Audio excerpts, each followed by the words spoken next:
Assalamualaikum warahmatullahi wabarakatuh. Selamat pagi ya saudara-saudara sekalian. Kita lanjutkan pembelajarannya. Kita masuk ke bagian kedua pada proses dekarboksilasi oksidatif. Sebelumnya kita sudah mempelajari mengenai masalah tahapan glikolisis ya. Kita langsung saja di sini.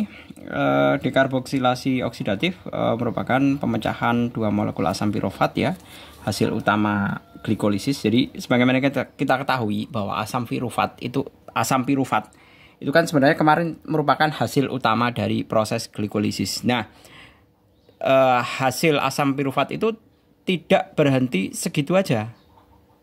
Namun proses itu masih masuk ke dalam tahapan yang kedua, yaitu tahapan dekarboksilasi oksidatif. Nah, prosesnya seperti apa? Coba kita lihat di sini. Nah, di sini dikatakan adalah dua molekul asam pirufat. Nah, ternyata di sini di dalam soal ini asam pirufat saja. Nah, mestinya kita harus menambahkan dua di sini. Seperti itu. Nah, 2 padahal C-nya kan 3 ini. Berarti kan 6. Berarti di sini mestinya ini ada C2, ini ada C1, karbon dioksida. Nah, ini mestinya adalah di sini 2, di sini juga 2. Seperti itu. Jadi kita bisa memproses, baru bisa menjelaskan proses dekarboksilasi oksidatif ini. Bahannya adalah 2 asam pirofat atau 2 atom C3. Ya kan, berarti C-nya berapa nih? 1, 2, 3 kali 2, 6. Nah, menggunakan 2 buah enzim, yaitu enzim dehidrogenase yang merubah NAD+ menjadi NADH, dan menggunakan enzim dekarboksilase yang mengubah koenzim A menjadi dengan membebaskan karbon dioksida. Molekulnya 2 ya, 2 molekul karbon dioksida. Sedemikian hingga dihasilkan 2 asetil koenzim A. Nah, semua proses ini merupakan proses pelepasan gugus karboksil dan penambahan gugus koenzim A. Pelepasan gugus karboksil itu yang mana? Gugus karboksilnya ini. Ya, seperti itu. Nah, inilah yang dinamakan dengan proses dekarboksilasi oksidatif. Nah, untuk lebih memahami mengenai proses tersebut, kita bisa menjawab pertanyaan di bawahnya ya. Apakah substrat yang digunakan pada dekarboksilasi oksidatif? Substrat utamanya adalah jelas asam pirufat dengan jumlah 2 mol atau 2 asam pirufat. Selesai. B. Ada berapa tahapan utama pada reaksi dekarboksilasi oksidatif? Tahapannya itu hanya sebatas pelepasan gugus karboksil dan penambahan koenzim A. Ini loh tahapannya.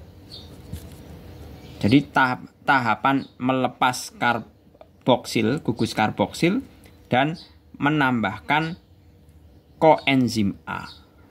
Ini koenzim A masuk, itu kan berarti menambahkan.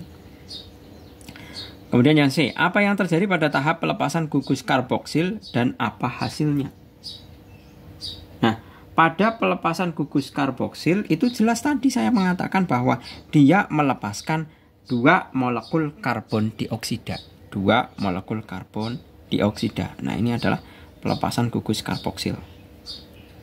Kemudian yang D, apa yang terjadi pada tahapan penambahan koenzim A dan apa hasilnya?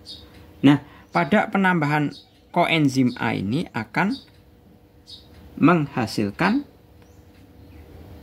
NADH 2 kali ditambah dengan 2 asetil koenzim A. Nah, jadi yang D ini adalah apa yang terjadi pada penambahan koenzim A. Apa yang terjadi?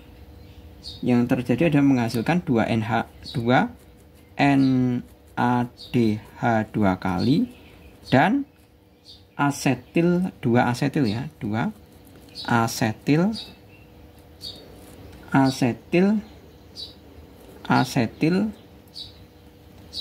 koenzim A. Seperti itu. Nah, kita coba buka ya. Nah, ini ternyata sebenarnya bocorannya itu yang lebih lengkap itu ini di sini. Berarti tadi kita kurang melengkapi ya. Di sini mestinya adalah 2 NA2 koenzim A2 ya. Di sini juga 2. Berarti semuanya adalah molekul apa?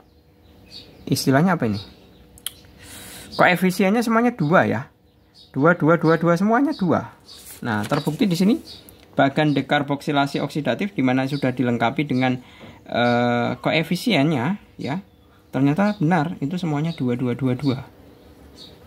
Nah, lanjut ke yang E. Di sini, enzim apakah yang mengkatalisis pembentukan karbon dioksida dan NADH pada reaksi dekarboksilasi oksidatif? Ada 2 enzim ya. Jelas di situ sudah dituliskan enzimnya adalah dehidrogenase dan enzim dekarboksilase. Nah, ini enzim dehidrogenase dan enzim dekarboksilase. Yang F, senyawa apa sajakah yang dihasilkan pada reaksi dekarboksilasi oksidatif ya? Senyawa yang dihasilkan adalah berarti yang keluar semua ini. 2 asetil koenzim A, 2 CO2, 2 NADH2. Nah, ini merupakan produk-produk dari hasil dekarboksilasi oksidatif. Seperti itu. Nah, kemudian pertanyaan yang terakhir berdasarkan gambar 1.16 coba rumuskan pengertian dekarboksilasi oksidatif. Nah, seperti halnya tadi bahwa dekarboksilasi oksidatif adalah peristiwa pelepasan gugus karboksil. Ini CO2-nya dilepas. Gugus karboksil dari senyawa 2 asam pirufat dan penambahan molekul 2 molekul koenzim A sehingga menghasilkan 2 asetil koenzim A dalam suasana aerob dan berlangsung di krista mitokondria dengan hasil sampingnya adalah ini hasil sampingannya ya 2 CO2 dan 2 NADH 2 NADH2 ya ini 2 NADH2 seperti itu. Oke gitu ya. Cukup 7 menit ya untuk bagaimana memahami mengenai proses dekarboksilasi oksidatif. Semoga bermanfaat. Terima kasih. Selamat pagi. Assalamualaikum warahmatullahi wabarakatuh.